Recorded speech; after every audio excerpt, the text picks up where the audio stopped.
Canada is trying to legally eject the American ambassador. Not complain about him, not summon him for questioning. Eject. Persona non grata. The diplomatic James Bond ejector seat. It's a weapon that Canada has used exactly twice in recent memory, once on a Chinese intelligence officer and once on 6 Indian officials that were tied to an assassination plot on Canadian soil. Spies, assassination plots, and now Pete Hoekstra. And this all started with one woman in Calgary and a House of Commons petition. By Monday, this petition had 29,000 signatures. It's pushing 60,000 when I'm filming this, and it is climbing by the hour.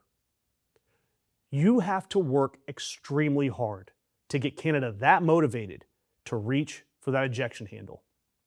And this petition, which Green Party leader Elizabeth May is going to walk onto the floor of the House of Commons this fall, reads like a job performance review from hell. Okay, this man Hoekstra called Canada's federal election anti-American. It's a Canadian election. He accused Canada of interfering in American politics while crapping on theirs.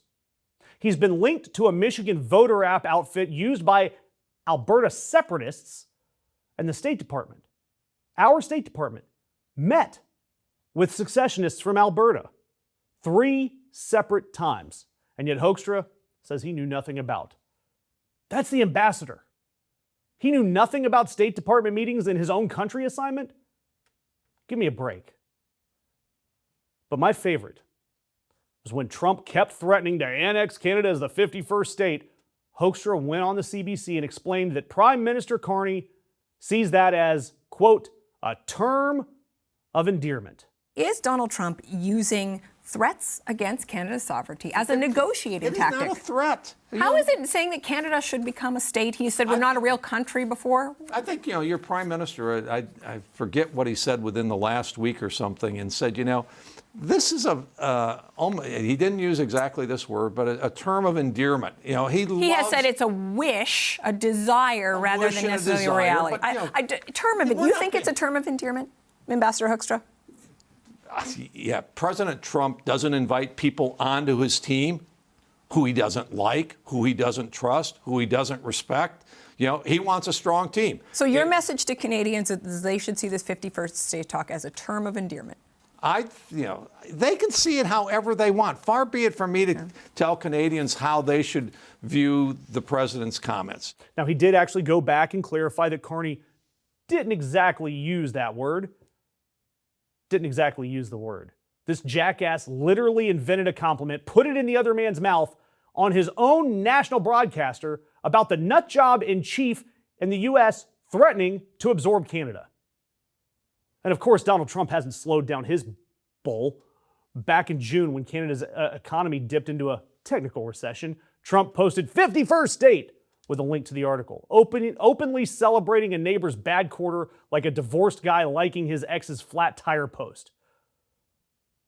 And at the start of this month, Trump was at it again, posting a whole 51st state graphic. And what did Ambassador Hoekstra do with that? He could have been the adult in the room. He could have maintained good relations with Canada. Instead, he reposted Donald Trump's Truth Social post from the official embassy account. Doug Ford logged on and said, quote, Canada will never be the 51st state. Canada is not for sale, end quote. Good God, when you have made Doug Ford the voice of measured statesmanship, congratulations, you have broken something valuable. Carney, for his part, has been diplomatic. He shrugged the whole spree off as the posting habits of, quote, an exceptionally active user of social media, which is the single most Canadian way anyone has ever described these Trumpian late-night trolling benders. It's a diplomatic masterpiece of an insult. Hang it in the Louvre.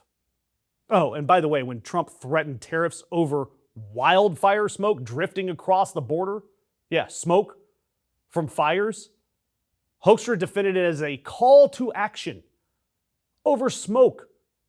Really, Pete? Up next, sanctioning the wind.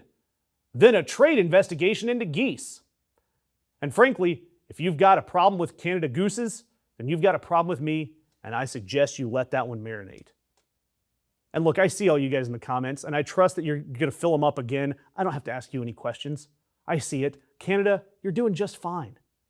It's the Americans that are absorbing the hit here because Canadians, they've answered with their wallets.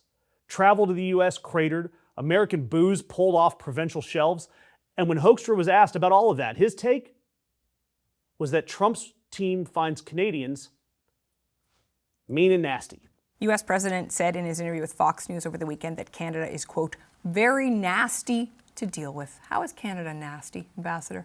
Well, I think Canada, well, I want to be very, very positive because the relationship is a great relationship. But these are the words of your president. No, I know. Oh, by the way, you have 11 out of your 13 provinces who ban American products on their shelves. We haven't banned a single Canadian product in the United States. That's a pretty nasty move, okay? Mean and nasty. Two words that no one has ever said about Canada. If we want to talk about nasty, just look at Donald Trump's hands or his genitalia-looking neck. Ugh. Anyway, this petition, as of recording this video, has roughly 60,000 signatures in a country of 40 million people. And that number is climbing by the hour, and it is headed for the floor of their parliament to remove the one person whose entire job was keeping up a friendship. And maybe, I hope, one day that the U.S. will realize that allies are not disposable. They don't just come back magically. Somebody needs to engrave that on the embassy door before Canada changes the locks. And that's why I'm going to ask that you guys hit that notification bell, because American corporate media, they won't touch this story until there's a tariff number attached to it. That notification bell is how you will actually see our follow-up when we cover exactly how Canadian Parliament handles all of it. And if you really support what we do, please consider becoming a member. It helps us more than you think.